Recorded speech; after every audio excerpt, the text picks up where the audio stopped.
सिंधुदुर्गामध्ये एक नवा राजकीय पॅटर्न तयार होतोय। सिंधुदुर्गात शिंदे आणि ठाकरे हे एकत्र येणार का असा सवाल आता निर्माण झालाय। कारण कणकवली नगरपंचायतीमध्ये नव्या समीकरणाची शक्यता आहे। राणेंविरोधात दोन्ही शिवसेना एकत्र येण्याची शक्यता आहे।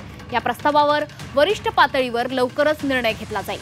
नगरपालिका नगरपंचायत निवडणुकीसाठी महायुतीकडनं आणि सोबतच महाविकास आघाडीकडनं सुद्धा मोर्चे बांधणी सुरू झाली आहे। अशातच सिंधुदुर्गामध्ये नवीन समीकरण जुळून येत आहे। राणेंचं वर्चस्व मोडून काढण्यासाठी शिवसेना युबीटी आणि शिंदेंची शिवसेना एकत्र येण्याची शक्यता आहे। एकत्र येण्याबाबतचा हा प्रस्ताव स्थानिक नेत्यांनीच वरिष्ठांकडे पाठवलाय, तर वरिष्ठांच्या निर्णयानंतर पुढील कार्यवाही होईल असं कळतंय। या निमित्तानं राजकीय वर्तुळात आता जोरदार चर्चा सुरू झाली आहे।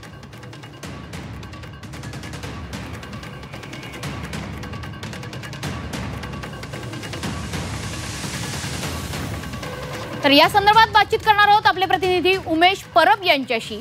तर सिंधुदुर्गामध्ये हे नवीन राजकीय समीकरण तर उदयाला येते, मात्र एकीकडे सिंधुदुर्गामध्ये भाजपनं स्वबळाचा नारा दिलाय। या स्वबळाच्या नाऱ्याला दोन्ही शिवसेनांकडून हे उत्तर आहे का? येणाऱ्या नगरपंचायत आणि नगरपालिका निवडणुकीसाठी भाजपने स्वबळाचा नारा दिलाय आणि हा स्वबळाचा नारा दिल्यामुळे लोकसभा असेल विधानसभा असेल या निवडणुकांमध्ये शिंदे गट शिवसेना आणि भाजप यांची युती झाली होती। ती युती मात्र आता सिंधुदुर्ग जिल्ह्यामध्ये होणार नाहीये। मागील अनेक दिवस सिंधुदुर्ग जिल्ह्यामध्ये युतीबाबत संभ्रम निर्माण होता।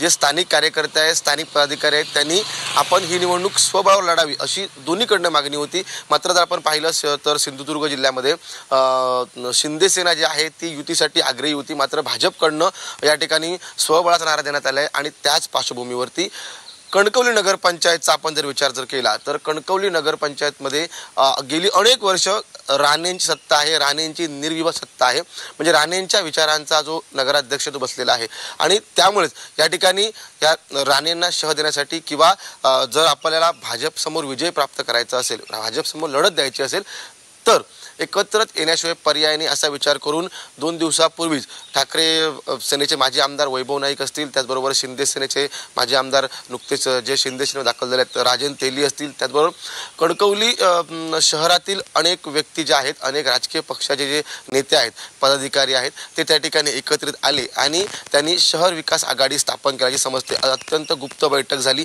मात्र जर जो भाजपने स्वबळाचा नारा दिलाय त्याच्या विरोधात जर लढायचं असेल तर एकत्रित येणं हाच एक पर्याय असं त्यांनी त्याच्यामुळे सिंधुदुर्गातला हा स्वबळाचा भाजपचा नारा आणि त्याला दोन्ही शिवसेनांकडून दिलं जाणारं उत्तर हे समीकरण निश्चितपणे राज्यात सुद्धा नवीन राजकीय नांदी घेऊन येतंय का ते बघणं महत्त्वाचं आहे। धन्यवाद दिलेल्या या सविस्तर माहितीबद्दल।